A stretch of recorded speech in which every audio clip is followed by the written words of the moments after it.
hermosas, con estilo, pero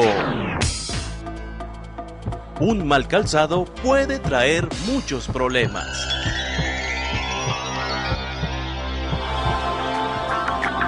En Calzado Rómulo no solo somos estrategas en moda, buscamos salud, su comodidad. Sus pies se lo agradecerán. Así que vive con estilo, con salud, con Calzado Rómulo.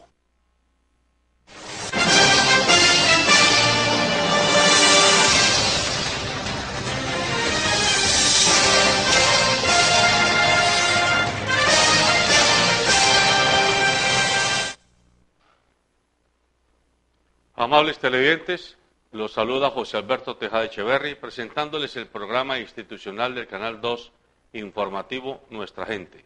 Hoy estoy acompañado en el estudio por los señores Norberto Tascón, Orlando Riascos y Andrés Güengue.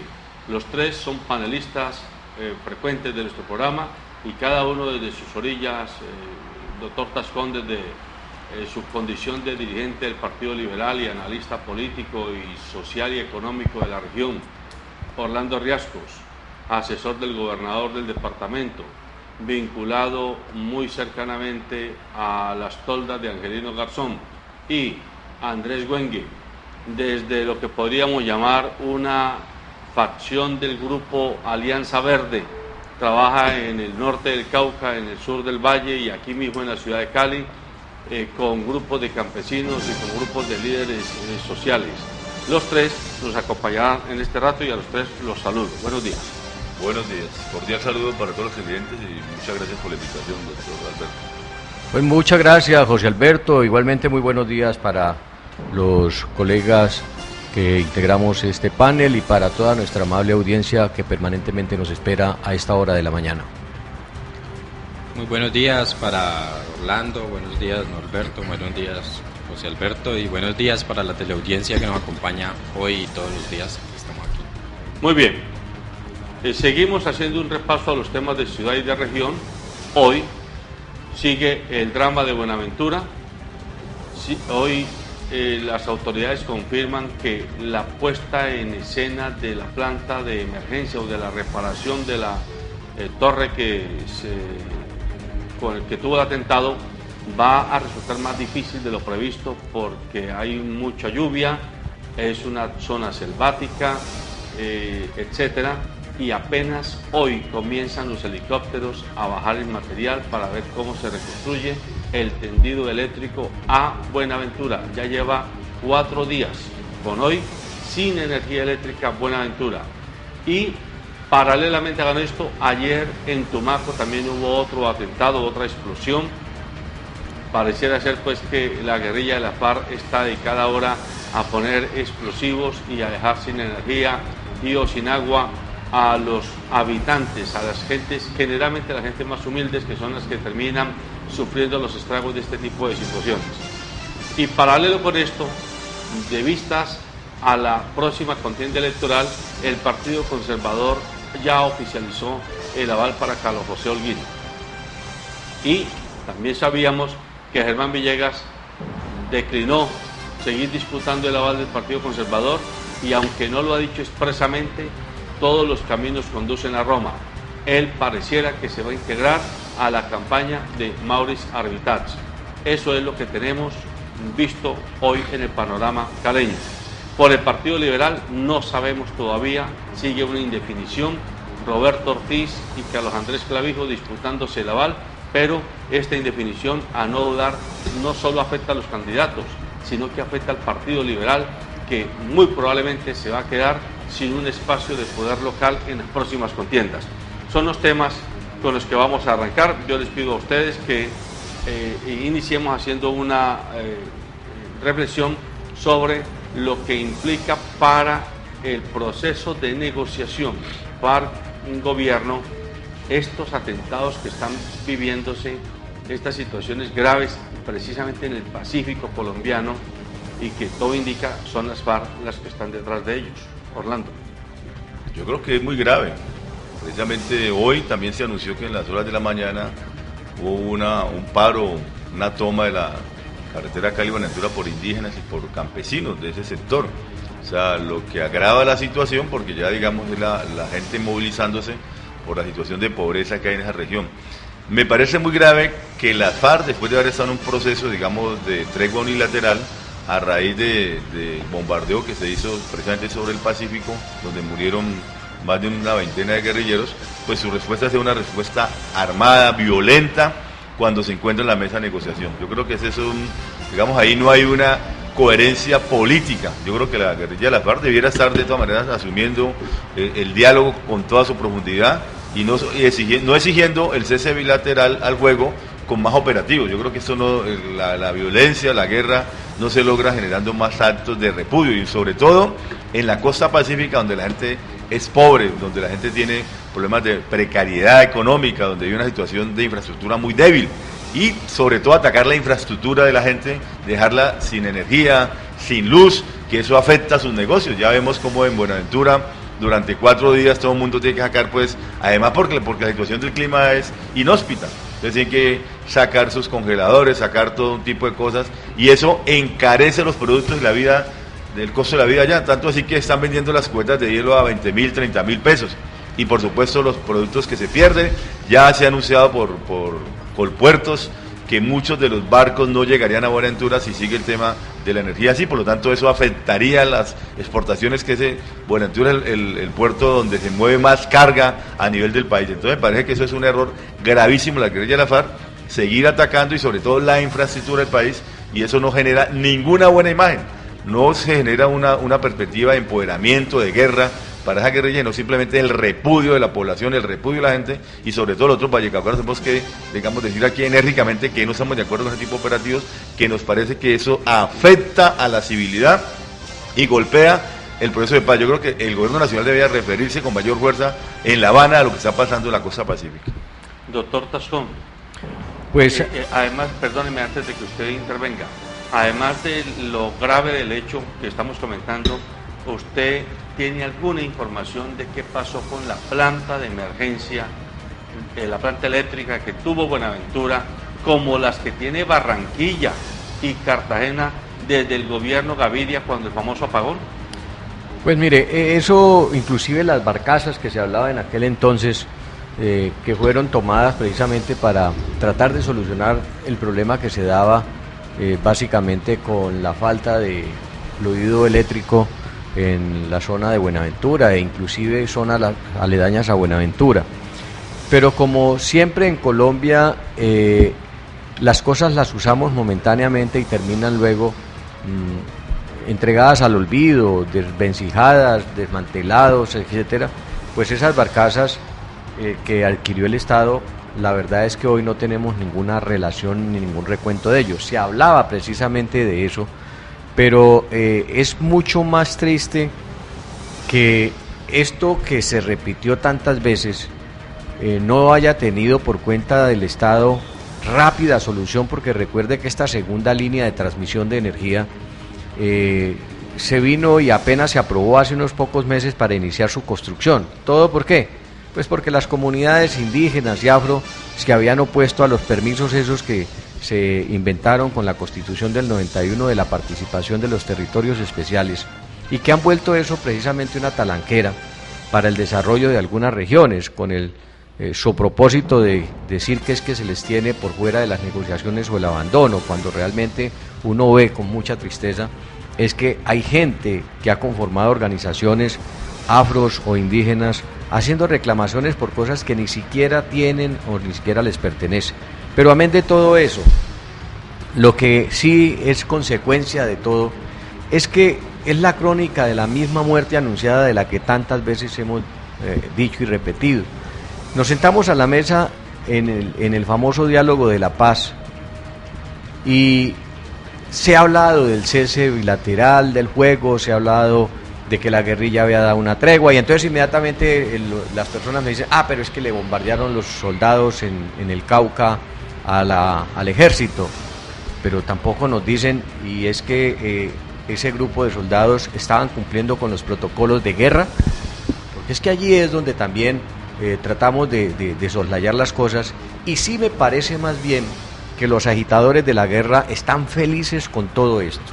Esas personas son las que en este momento atizan el fogón clandestinamente, porque hay que decirlo, en razón a que hoy un país que se estaba moviendo mal que mal, o mal que bien, en un proceso que había traído menos posibilidades de crecimiento de esta violencia, pues sencillamente en el Congreso de la República, recuerde usted, el Centro Democrático todos los días fustigaba al presidente de la República que esta famosa tregua y que este cese al juego que el mismo ejército también estaba manejando de una manera subrepticia, lo que estaba haciendo era que la guerrilla volviera otra vez a rearmarse, a retomar, a reorganizarse. Ahora que se presentan estas cosas, entonces esos mismos señores ahora se quedan callados y sencillamente tienen la palmada en la cara de más muertos, porque es que yo sigo diciendo, compañeros de la mesa, José Alberto y amable audiencia, tan colombianos son los soldados y los policías que mueren cumpliendo el deber de defendernos a los colombianos, como también son colombianos esas personas que uno no sabe por cualquier circunstancia o por qué razones han ingresado a estos grupos armados para... no sé qué sé, pero han ingresado allá y el común denominador es que son unos colombianos humildes. Mire, ni en la guerrilla, salvo la dirigencia, porque es que esto hay que decirlo, y de pronto Orlando que estuvo allá y de pronto Andrés que conocen de cerca la situación, salvo los altos mandos, tanto de la guerrilla como en el ejército, pertenecen a clases especiales del país, pero de ahí hacia abajo la militancia de la guerrilla y la militancia del ejército colombiano son humildes campesinos, son humildes personas que desafortunadamente se vieron involucradas en el conflicto y son los que ponen los muertos. Le doy un datico sobre eso que preguntó el doctor Norberto. El 80% de los soldados del ejército colombiano son pobres, solamente el 15% pertenece a la clase media y el 5% clase alta. O sea que... a la clase alta, y de ese 5% de la clase alta, solo el 2% ha estado en combates, en terreno abierto. El 3% de ese 5% ha estado en oficinas. Y la composición de la guerrilla de las FARC es una composición de campesinos, fundamentalmente, indígenas. Son personas de clase... O sea, es una pelea entre pobres, para decirlo así. Sí. Sí, y por eso es que uno se da cuenta que esta guerra no es del pueblo, ¿sí? Esta guerra es de las grandes mafias y de las grandes oligarquías. Entonces ellos no ponen los muertos, ¿sí?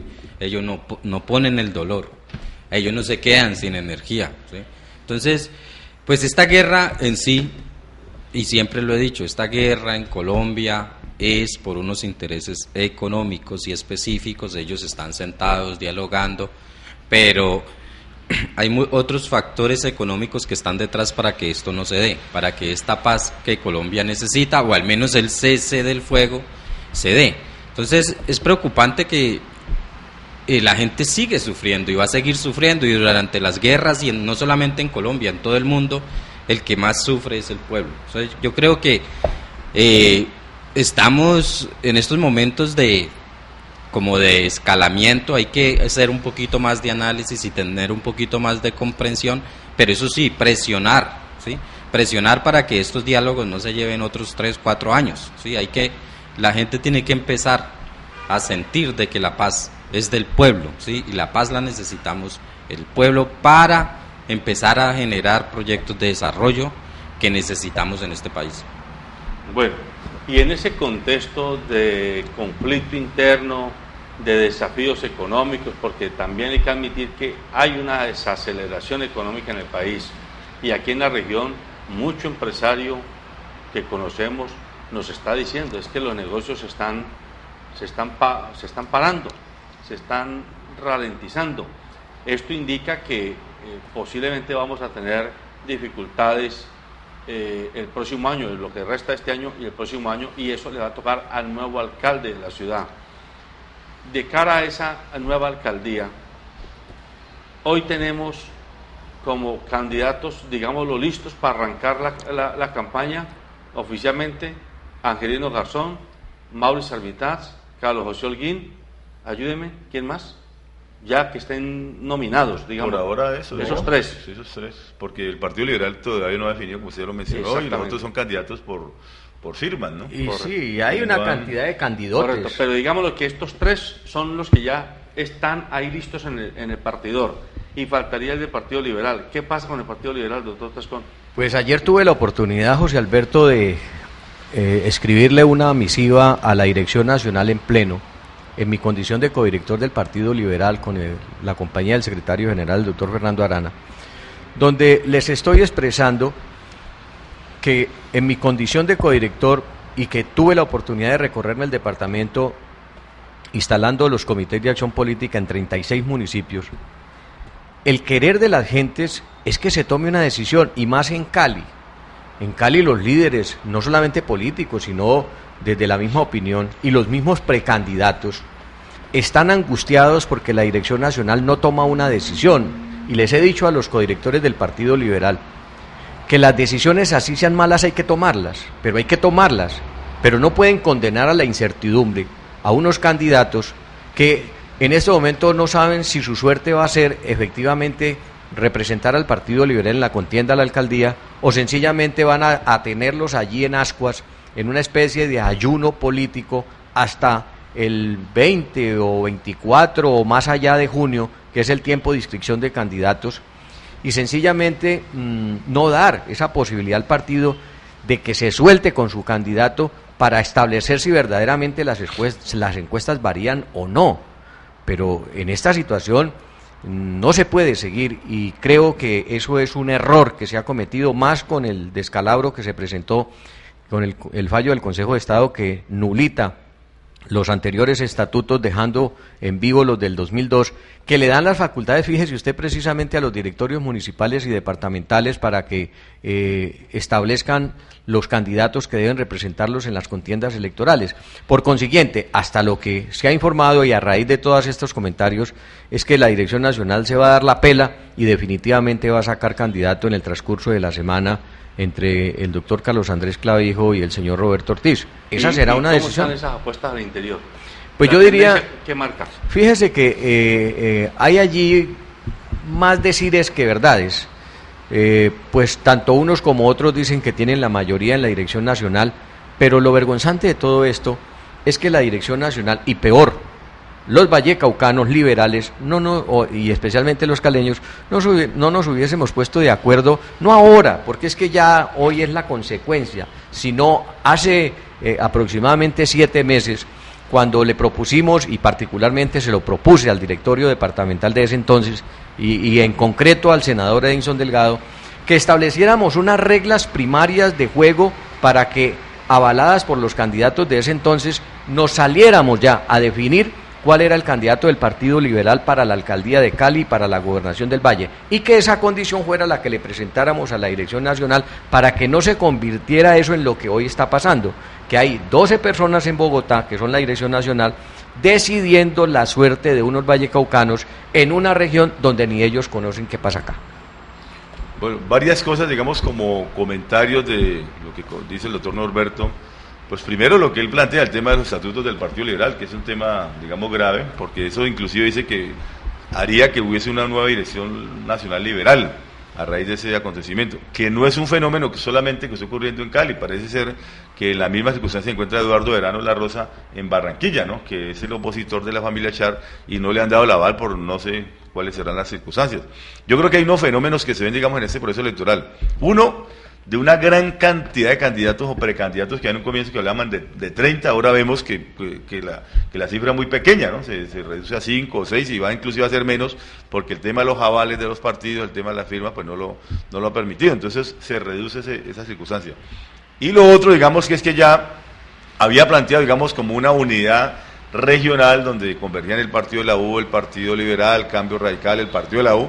Parece que eso se ha desagregado, ya no existe, sino que cada uno de los partidos va a tener sus propios candidatos, que es lo que uno ve, o sea, el Partido Liberal, el Partido Conservador, como lo ha resuelto, el Partido de la U, los otros partidos que existen, cada uno, digamos, con sus candidatos. Y usted planteaba un tema, digamos, que va a ser de fondo, lo dejó entrever ahora en su primera pregunta, en primera inquietud, es el tema del posconflicto. ¿Cómo afecta el posconflicto a la ciudad de Cali, digamos, si esas elecciones va a ser en el marco del escalonamiento de la guerra, o si efectivamente se van a posibilitar los acuerdos? ¿Qué perspectivas tienen los candidatos frente a ellos? ¿Qué le plantean a la ciudad o al departamento, que no solamente hablamos de la alcaldía, sino también de la gobernación o las diferentes alcaldías? Yo creo que ese tema del posconflicto tiene mucho que ver.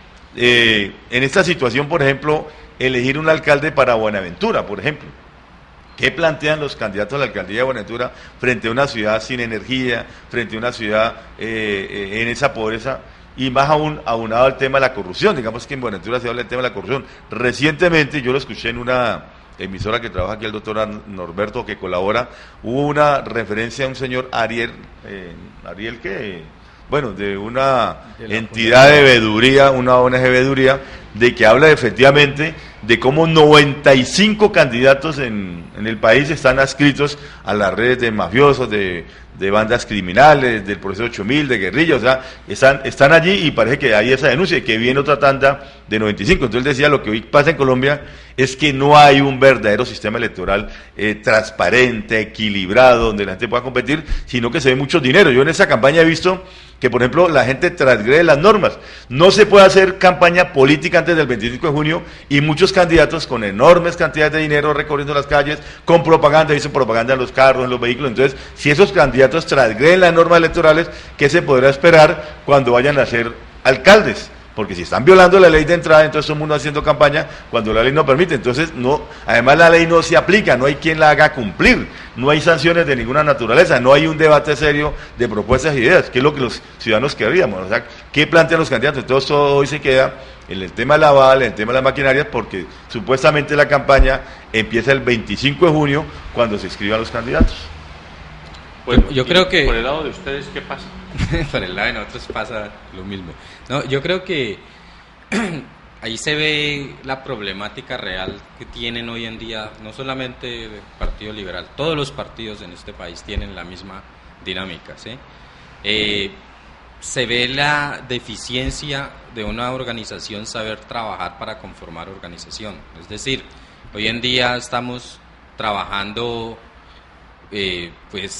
apuestas electorales individuales y no hay un concepto de grupalidad, no hay un concepto de trabajar por un partido, un movimiento, algo que lo represente a uno.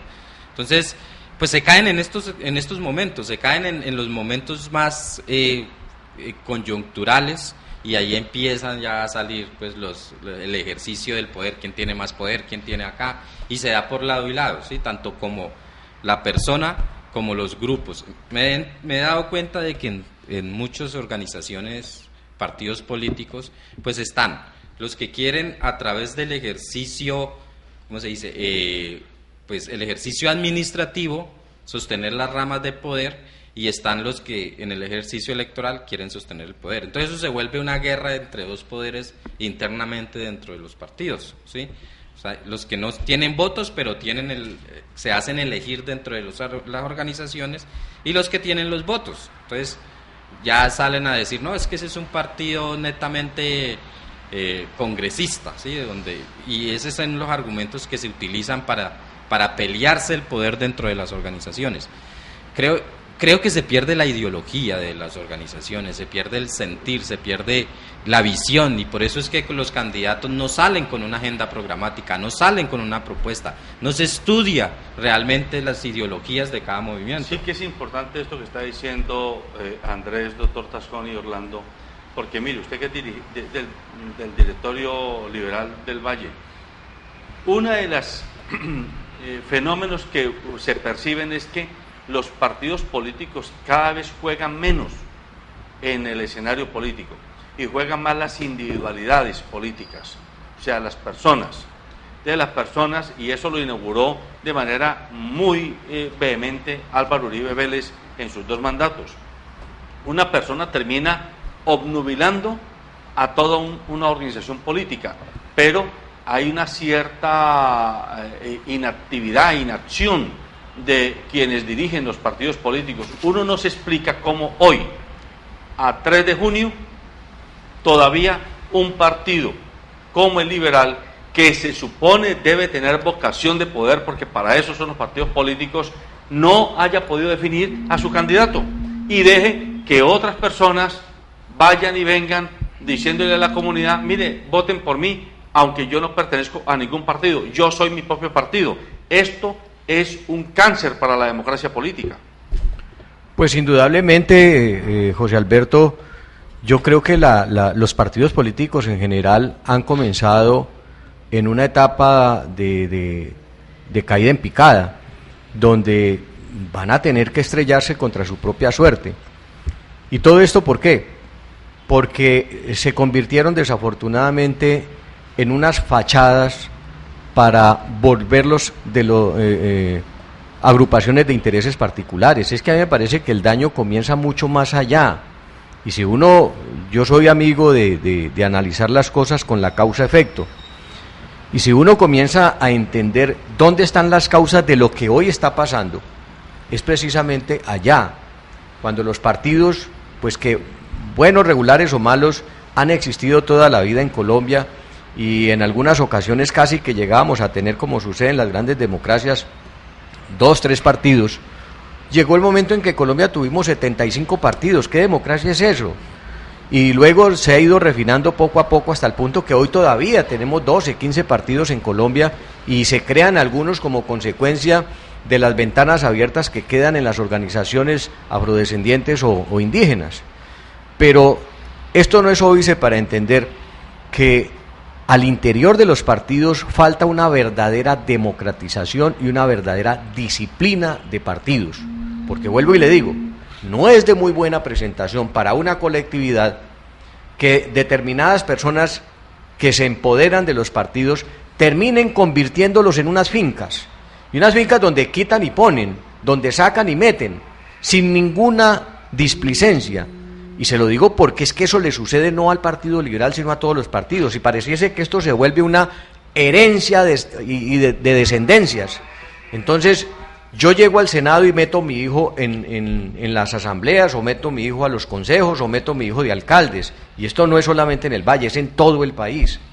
Y eso lo que ha hecho, desafortunadamente, es que ya haya avanzado tanto, y por eso yo sí comparto que una verdadera reforma institucional en Colombia tendrá que arrancar por una constituyente, y una constituyente no como la que nos pasó en el 91, donde también pues llegaron los mismos intereses vestidos con otro ropaje, sino donde verdaderamente hayan unas propuestas innovadoras, porque el Congreso será materialmente imposible de hacer una verdadera reforma institucional de los partidos, porque habría que tocar sus propios intereses. Por ejemplo, se habla de las faltas a la ética y de los consejos de ética y de los tribunales de ética, pero dígame, ¿cómo es posible que una organización política dentro de un partido se dé el lujo de elegir en un partido a un senador y en otro partido a un concejal, a un alcalde o a un representante? Porque inclusive, a excepción, y yo siempre coloco la excepción, a excepción de los dos hermanos Galán, que en Colombia se han hecho elegir senadores de la República en partidos diferentes en la misma elección, lo que quiere decir que los dos tuvieron que tener votos cada uno para llegar a donde están. Pero en el resto del país, uno ve que en una elección eligen el senador, pero en la siguiente, al año siguiente o a los 2 años siguientes, eligen un concejal con los mismos votos en otro partido. ¿Eso qué ética es? ¿Eso qué partidos son?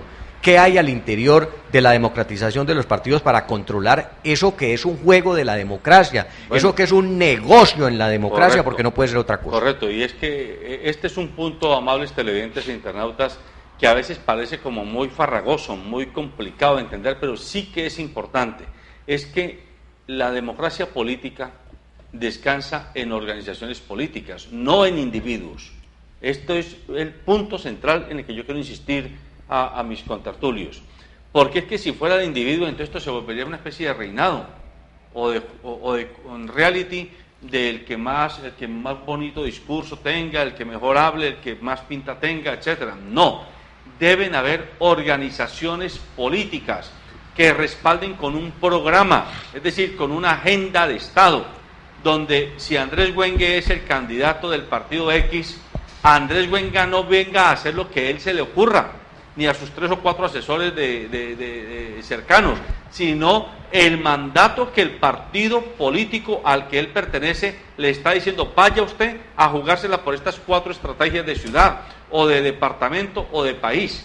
Eso es lo que necesitamos, y es lo que no hay. Es que es gravísimo lo que usted está planteando, porque estamos llenos de un poco de microempresas electorales que se hacen llamar partidos, cuando no hay realmente partidos. Bueno, pero es que esa ha sido la historia de toda la vida en nuestro país, ¿no? Pero ¿qué hacemos para que Y eso cuando no siga existían, siendo por más? ejemplo, 2 o 3 partidos, como lo dicen aquí, esos partidos tenían sus ínsulas y cada uno se hacía inscribir y tenía el aval. Había menos partidos, pero eso generó la operación Avispa del 78 con López y así sucesivamente. Y no hemos logrado renovar esos partidos. Yo creo que en esos partidos no hay democracia, y es quién domina y quién ejerce el poder allí. Y es como lo que decía Andrés ahora, los intereses de cada uno, más no los intereses de la colectividad. No hay un programa, no hay unos estatutos reales, o sea, los partidos no están organizados, ninguno diríamos. Ahora, claro que en los partidos tienen que haber intereses, por supuesto, estoy de acuerdo que los intereses se presenten al día del partido, pero que se hagan claramente, que diga yo defiendo a los campesinos, o yo defiendo a los indígenas, o yo defiendo a los empresarios, o yo defiendo a los comerciantes. Debe haber ese tipo de intereses y se deben presentar. En Estados Unidos eso es claro, o sea, la gente lo dice, yo represento tal interés, y en el Congreso de la República también, pero que no lo escondan. Es que aquí lo esconden y parece que eso fuera un pecado, ¿no? Uno puede representar un gremio. Y lo otro que ocurre es que todo el mundo se le escabulle a los partidos políticos de la política, porque eso genera desprestigio. O sea, ser político en ese país es la situación de mayor desprestigio, porque está ligado a la corrupción.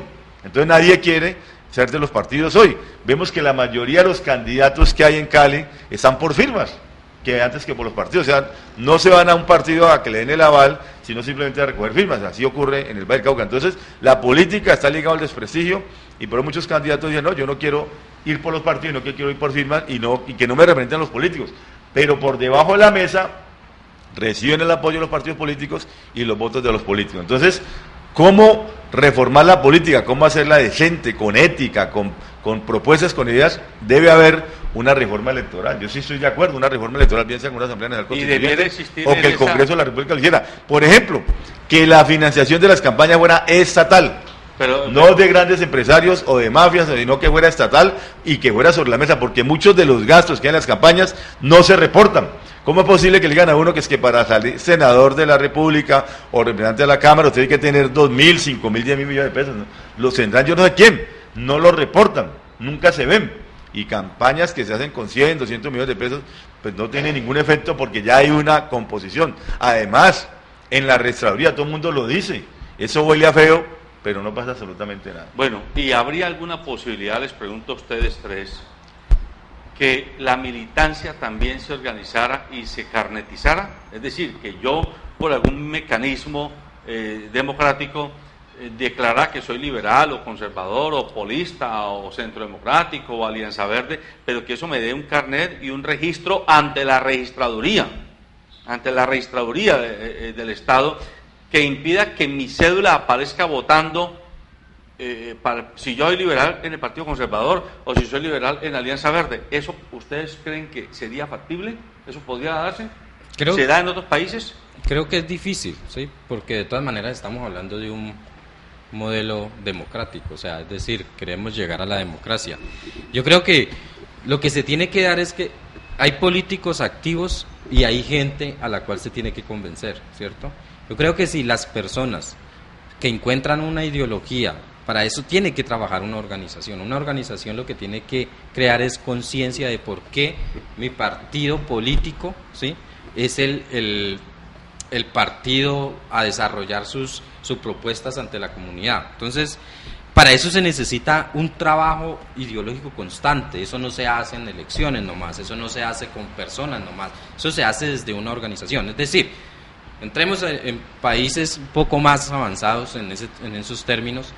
Allá constantemente los partidos, el Partido Verde de Europa, todo el tiempo está trabajando temas que realmente incluyen a su colectividad y se ven reflejados en ellos. Entonces, en elecciones, pues no necesitan carnetizar a nadie, porque la gente se va identificando con esos temas. Como decía ahorita Orlando, hay temas de interés que cada partido refleja, y a eso es lo que tienen que llegar los partidos, ¿sí? Entonces, las personas que están activas dentro de los movimientos, pues sí, es lógico que esas personas pues no pueden ir a votar por otro partido, pero eso se hace ya en la organización. Lo que hay que hacer es definir normas claras de organización de movimientos políticos para que no surjan. Ahora ese tema de que cualquiera se puede lanzar a inscribirse por firmas y qué tal, eso debilita el tema de organización, ¿sí? Eso lo debilita la política. Efectivamente. Entonces a eso, esas cláusulas hay que meter en los reglamentos para que vamos fortaleciendo los movimientos, vamos fortaleciendo las organizaciones. A eso es lo que tenemos que apostarle, a organizarnos, ¿sí? Porque ¿quién pesca en río revuelto? Pues, o sea, el mensaje, la preocupación que yo tengo y que quisiera que ustedes me ayudaran a ponerle claramente a la gente sobre la mesa es que en tanto que votemos por individuos que no tengan como respaldo a una organización política real, estamos dándonos un tiro en el pie. ¿Por qué? Porque esa persona no le responde a nadie. O sea, en teoría le responde a todos los que votaron por él, pero como no hay una organización a la que le deba dar cuenta de si está cumpliendo una agenda política, económica, social, ambiental, etcétera, pues ese personaje puede resultar haciendo lo que se le venga en gana y a nadie le tiene que dar cuentas. Y lo más grave, puede terminar personalizando su accionar político. Pues a ver, José Alberto, pero estamos como lo decían alguna vez Álvaro Uribe, haciendo un símil, con la vaca metida en el pantano y patinando de tal manera que no sale del pantano. Fíjese que nos hemos vuelto recurrentes y estamos en la decisión de que los partidos tienen que fortalecerse, pero es que el fortalecimiento de los partidos tiene que arrancar por la misma puntualización de la ética de los partidos, pero acompañada necesariamente de reformas estructurales.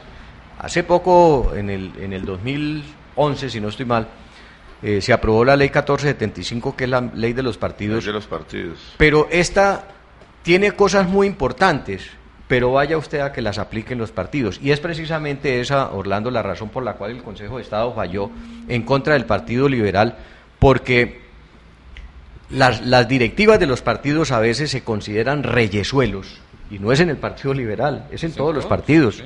Se consideran reyesuelos y ellos, elegidos en la dirección de un partido, terminan imponiendo criterios de tipo personal que lesionan inclusive a los partidos. Mire el rifirrafe que hay hoy precisamente como consecuencia de las decisiones que tomaron en el interior de la U, independientemente de que sea Angelino el candidato a quien hayan escogido. Pero es internamente una decisión que se vino hablando hacia afuera de unas cosas y al interior estaban pasando otras. Y entonces a uno le queda esa mala sensación de si verdaderamente los partidos representan exegéticamente la ética, que debe ser tan importante, la buena fe, que debe ser tan importante, el bien común, que debe ser tan importante, el liderazgo que ha perdido, y digámoslo, aquí en el Valle sí que se da eso, Orlando, Andrés y José Alberto, porque esa falta de liderazgo es la que nos tiene en estas situaciones tan aberrantes, y entonces nos quejamos permanentemente de que como hay una transición entre un partido y otro, como el sol cuando pasa por el cristal, no dejan ni huella, pero sin embargo esa legislación les permite que cambien de un partido a otro sin ningún problema. Hasta el punto le refiero hoy como un traído de los cabellos, si se quiere, pero nos está pasando.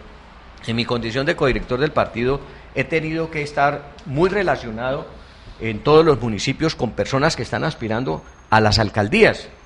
Y entonces hay 3 o 4 candidatos aspirando en un municipio y han tenido, yo no sé si es la ignorancia o al fin y al cabo es eso, el mercantilismo que los ha llevado hacia una u otra organización, preguntando, ¿y si a mí en el Partido Liberal no me dan el aval, yo me puedo ir a buscar otro aval en otro partido?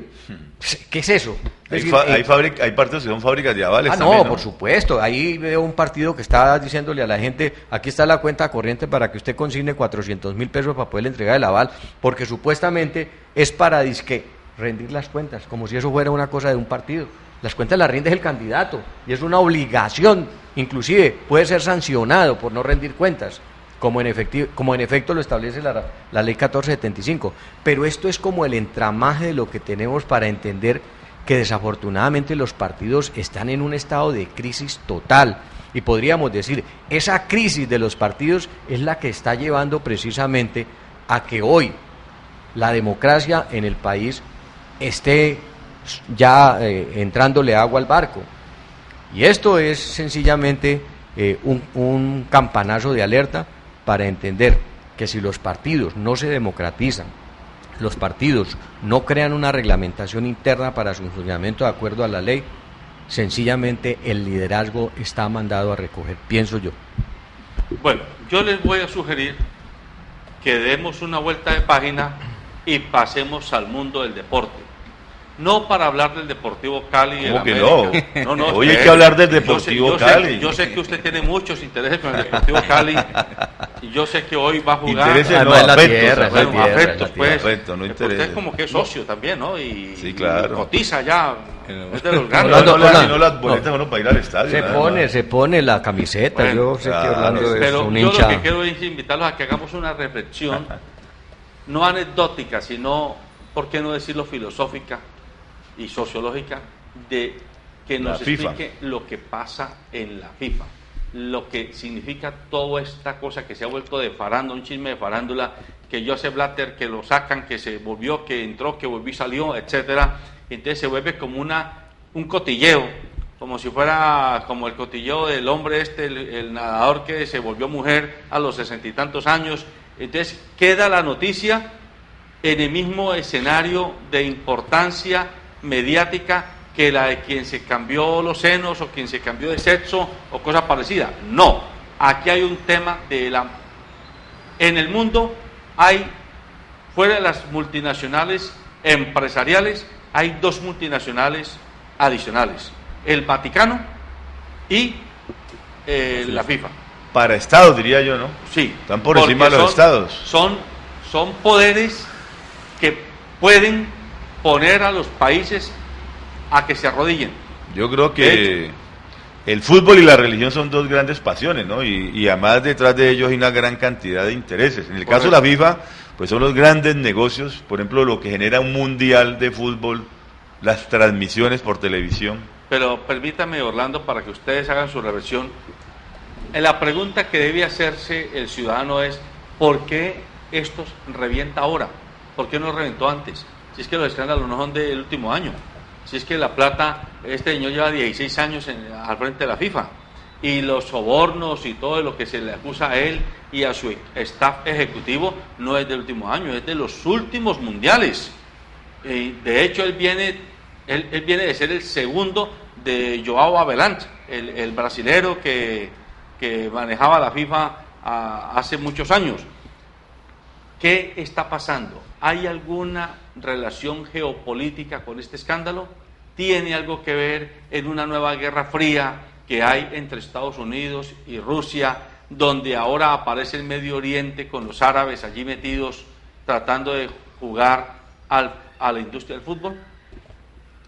Sus opiniones. Yo sí creo que algo tiene que haber, porque digamos el fútbol es un deporte mundial, es el único, digamos, deporte que se ve en todos los continentes y tiene gran recesión por los medios de comunicación, por la gran difusión que se hace de ello y por la pasión que genera, por las grandes entradas multimillonarias para los partidos, por la publicidad, por la televisión, por la radio, por la prensa, digamos, ese es un gran negocio. Y por lo tanto la FIFA lo ha mantenido así, como una cosa privada de ellos, de unos pocos dirigentes que se lucran de ese negocio. Eso va a tener efectos aquí en Colombia, hasta ahora no los ha tenido. Se ha visto pues que tuvieron se indicaron a personas de Argentina, de Paraguay, pero no los colombianos. Vamos a ver qué pasa con el tema del fútbol colombiano, que también está obligado durante muchos años al tema de la mafia, ¿no? Aquí se ha dicho que es que el fútbol colombiano ha sido patrocinado por clanes de la mafia, eso lo sabemos pues de la historia, y que han logrado campeonatos. Entonces el dinero está inmerso allí porque es un gran negocio. El tema de Blatter lleva 17 años en la FIFA, como dice usted, reemplazó a João Havelange, y esa persona lleva 17 años ahí. Se use una detención, que es otra pregunta que yo hago y que tiene que ver con lo que usted dice, ¿por qué los Estados Unidos, supuestamente un país neutral como Suiza, detienen a esas personas? ¿Cuál es la incidencia o la diferencia de los Estados Unidos? ¿Por qué el FBI? ¿Por qué no otro país? ¿Por qué el FBI es el que detiene cuando esto es una multinacional, digamos, es que afecta a los negocios de los Estados Unidos? Y también Putin salió a decir que no estaba de acuerdo con el tema de Blatter, que lo iban a apoyar, y se dio la votación y ganaron mayoritariamente. Después de ese hecho, de haberse hecho elegir, renuncia para que un consejo extraordinario reafirme o no su elección o nombre a otro directivo de la FIFA. Entonces allí hay muchos intereses económicos, yo creo que también de la geopolítica, no se han visto porque la controversia no ha sido así, pero también jurídica. ¿Quién rige a la FIFA? ¿Quién lo vigila? ¿Quién lo controla? Yo creo que no hay ningún control, así como aquí, digamos, están las personerías, las contralorías, la fiscalía, a la FIFA, ¿quién lo vigila? Al alcalde, ¿quién lo ronda, como se dice popularmente? Por ejemplo, Orlando, usted que es hincha furibundo, usted parece furibista, en el caso de Para Cali. nada, para usted nada. es furibista caleño. No, yo soy hincha del Deportivo Cali Bueno, desde niño, entonces es una gran pasión. Desde su furibundez caleña, le pregunto, ¿quién controla a esos equipos de fútbol aquí en Colombia, en el caso? Pues esa la plata DIMAYOR, que ¿no? manejan? Se supone que la DIMAYOR es la que controla y además hay otra Los para contratos y todo los... eso. Sí, la DIMAYOR es la que controla. Además, ahora que usted dice los contratos, se habla de cifras millonarias de los contratos y resulta que nunca esas cifras benefician a los futbolistas. Ahora ya hay algunas cláusulas porque algunos de los futbolistas se han sindicalizado y han empezado a decir, bueno, es que de esas cifras millonarias tienen que darle una parte al jugador o quien forma al jugador, porque también ha habido otras mafias frente a eso. O sea, desde el fútbol, cuando hay grandes dineros, pues priman los intereses económicos, más no los intereses de los jugadores y de la afición. Y un mensaje así muy subliminal para que usted lo vea y como usted dice, furibista. Esperamos que el Deportivo Cali haga quedar muy bien a nuestra región y que los hinchas de la América apoyen al Deportivo Cali hoy, por favor, que prime los intereses de la región y no los intereses partidistas de la América. No le revuelva política al asunto. Mire, yo comparto pues que plantea Orlando, yo soy de la América, así estemos en la B, en la C o en la C. rojo por todo parte, ¿no? Para la Z, sí, y pertenezco también a la L del Partido Liberal. Pero comparto lo de Orlando, yo en eso soy regionalista también a morir. A mí me parece que hoy quien está sacando la cara por este Valle del Cauca es el Deportivo Cali, con los dolores que a veces sentimos de hinchas, pero también con la satisfacción de ser ciudadanos vallecaucanos, al que yo sí aspiro hoy, en mi condición de americano, que el Cali pueda vencer al Medellín. Porque es que ya no nos pueden seguir hasta en el fútbol imponiendo que en el Cali éramos mejores, pero hace tiempos. Ahora son mejores los paisas. No, ahora tenemos que mostrar la casta de los vallecaucanos. Pero eso no es óbice para hablar del tema central que usted ha planteado. La FIFA. A mí me parece que hay que aplaudir la decisión de la fiscal Loretta Hort, creo que llama, de los Estados Unidos, que no le tembló la mano para acusar a los magnates corruptos del fútbol. Así la FIFA sea la organización que más países agrupa, inclusive por encima de la ONU, que tiene la mayor agrupación de países, inclusive los más potentes económicamente y poblacionalmente y de desarrollo económico. Pero fue capaz de ir hasta allá, de tener a todos esos corruptos. Aplaudo lo de Luis Bedoya, si eso se dice como es, que recibió unos dineros, pero fueron para participar o por la participación de Colombia en esos certámenes y los consignó en las cuentas de la federación. Que de allí hayan pasado cosas diferentes no sabemos, y eso le corresponde a la Fiscalía, pues utilizarlos, porque no vaya a ser que es que sí hacen el trámite oficial de consignar los dineros y por debajo de la mesa terminan a colocar las tuberías subrepticias para sacar esos dineros que consignaron lícitamente, es decir, para lavar esos dineros a través de una multinacional como son la FIFA y sus federaciones de fútbol en los diferentes países. Pero lo que queda claro es que definitivamente ese organismo tiene un poder, yo diría el más grande del mundo. Pero también, al otro lado, hay un país con los calzones puestos, porque hay que decirlo de esa manera, que fue capaz con su justicia de ir hasta allá, a la capital de los dineros, limpios o sucios, pero es al fin y al cabo la capital económica del mundo, a Zúrich, ir allá y destapar semejante olla podrida como la que tenía el fútbol mundial. Hoy le están dando la razón a los Estados Unidos porque la renuncia de Blatter es la prueba fehaciente que él era quien orquestaba todo ese mundo corrupto. Pero peor, a mí no me vengan con el cuento que los que quedaron son las monjas de la caridad o los padres capuchinos. También vale la pena investigar a estos otros, porque es que el Platini que está aspirando hoy lleva mucho tiempo allí. El Jaque árabe que está aspirando, pues yo no sé qué intereses tenga, pero creo que deben ser muchos, porque Figo. Rigo, ese es el jugador de fútbol. Zico también. Exactamente, es decir, hay una serie de personas que quieren llegar a ese poder, porque es que el poder tiene esa condición obnubilante y por Dios santo, pues tenemos que aferrarnos a ver qué va a pasar. Pero lo que sí me parece es que por lo menos va a haber una purga profunda y el hilo conductor de todo esto es precisamente, amigos de la mesa, que en Estados Unidos sí es un delito robar el Estado, fíjese usted. En los Estados Unidos quien se saca los dólares, y por eso se persigue tanto al narcotráfico, es mucho más pecado que inclusive los homicidios. En los Estados Unidos el que evade impuestos tiene penas de cárcel. En los Estados Unidos eso sí ofende al pueblo americano porque desestabiliza, dicen ellos, su economía.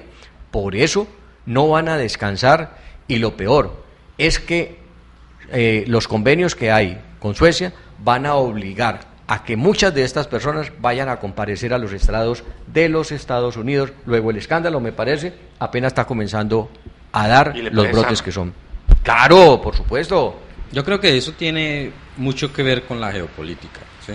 Creo que tiene que ver, los poderes están correlacionados, los poderes económicos, cualquier poder están correlacionados entre sí. Entonces, ahí hay un mensaje, ¿no?, enviado al Medio Oriente, enviado a Rusia, ¿sí?, desde el otro lado del Atlántico. Yo creo que Estados Unidos no es tan santito como se quiere pintar, ¿sí?, porque es que Estados Unidos tiene ¿cómo se dice?, la experticia de hacer que los demás se vean malos y ellos se vean buenos, ¿sí?, en todos los sentidos, cualquier interés donde ellos tengan. Entonces, por ejemplo, hoy en día el pueblo palestino está sufriendo, ¿sí?, el mercenario israelí siendo el poder que está detrás apoyando a esos Estados Unidos, ¿sí? Entonces, los israelitas son los buenos, Estados Unidos son los buenos y los malos son los palestinos. Yo creo que hay que conocer un poquito más internamente el conflicto palestino para saber qué sucede allá. Entonces, lo mismo pasa en cualquier proceso de poder, ¿sí? Entonces, hay unos intereses en el Medio Oriente muy específicos. Hace rato, no sé si ustedes se han dado cuenta, que vienen unas dinámicas en el Medio Oriente que a nosotros solo nos llegan flash de las noticias, ¿sí? Pero allá adentro se está cocinando algo muy interesante, ¿sí? Son repúblicas que están saliendo con otros poderes que han logrado lograr una independencia y buscan, pues, unos aliados que soporten esa independencia. Entonces hay que dejar precedentes. Se hizo la guerra en Irak, como castigando el terrorismo para darle empoderar a Estados Unidos de que ellos son los que persiguen el terrorismo, cuando ellos son los que alimentan el terrorismo, ¿sí?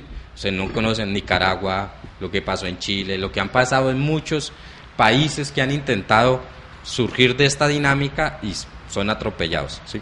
Entonces, el fútbol es un tema que mueve mucho dinero, mueve muchos intereses económicos y, como decía ahorita Norberto, el interés de Estados Unidos es que la plata se mantenga en Estados Unidos. Anteriormente, cuando el whisky era ilegal, las grandes mafias italianas, ¿sí?, no se acuerdan, el tema del tabaco, que todo era ilegal en Estados Unidos, pues llegaron a un acuerdo con los italianos y les dijeron, bueno,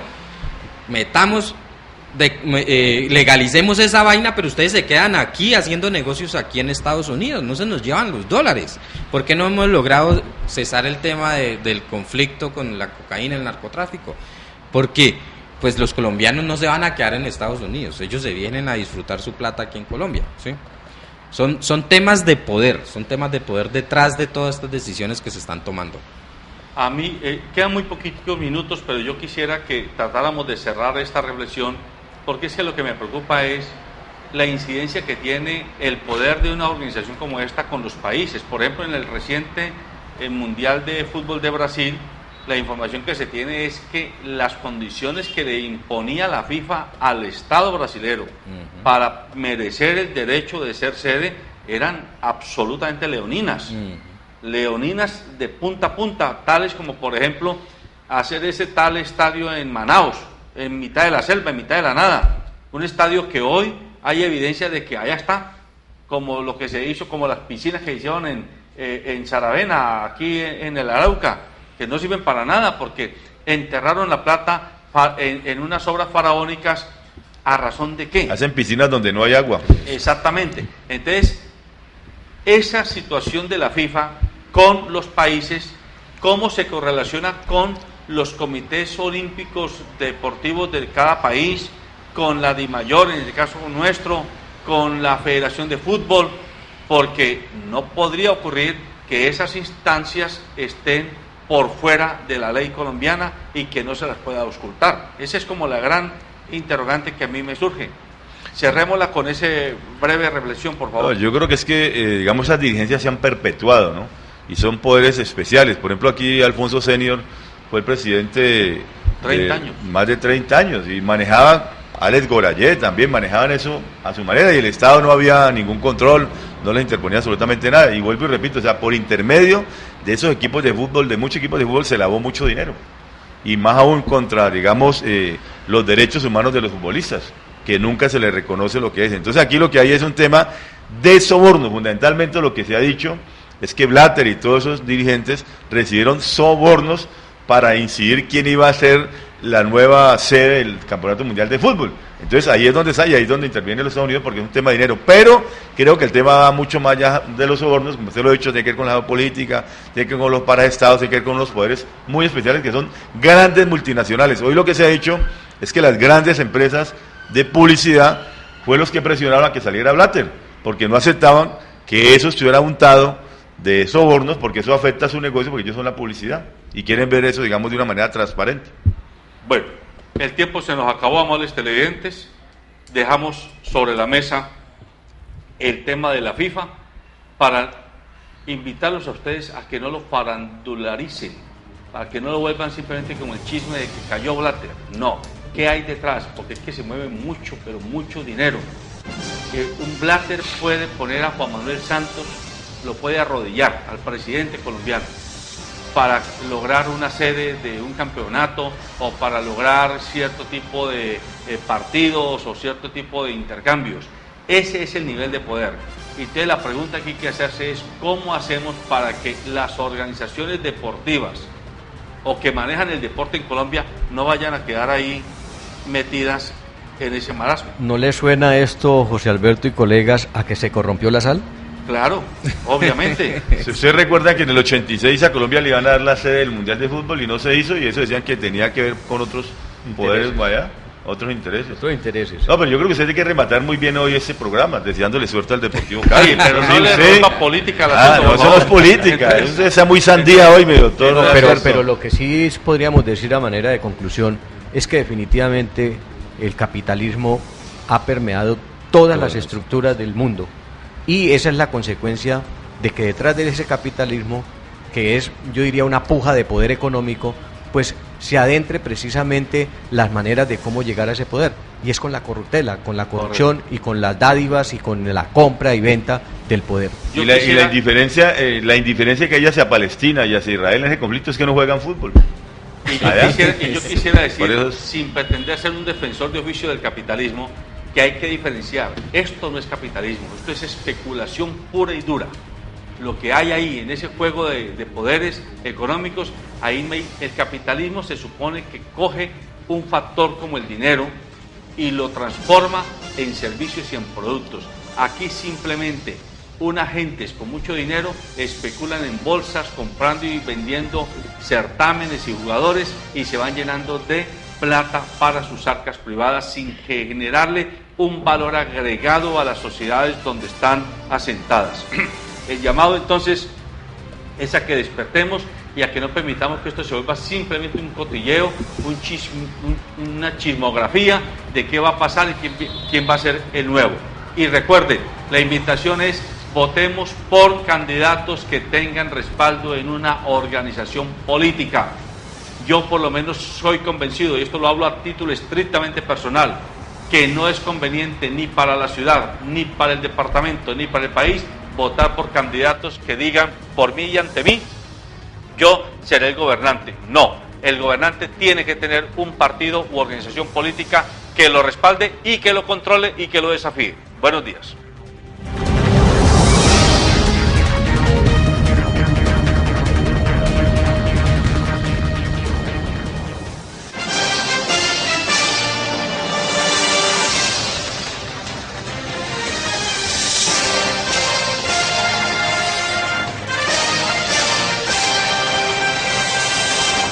Calzado Rómulo, una familia avanzando hacia el futuro. Calzado Rómulo es la respuesta a tus necesidades y tiene el zapato más cómodo para tus pies, con una gran variedad de líneas para cada ocasión.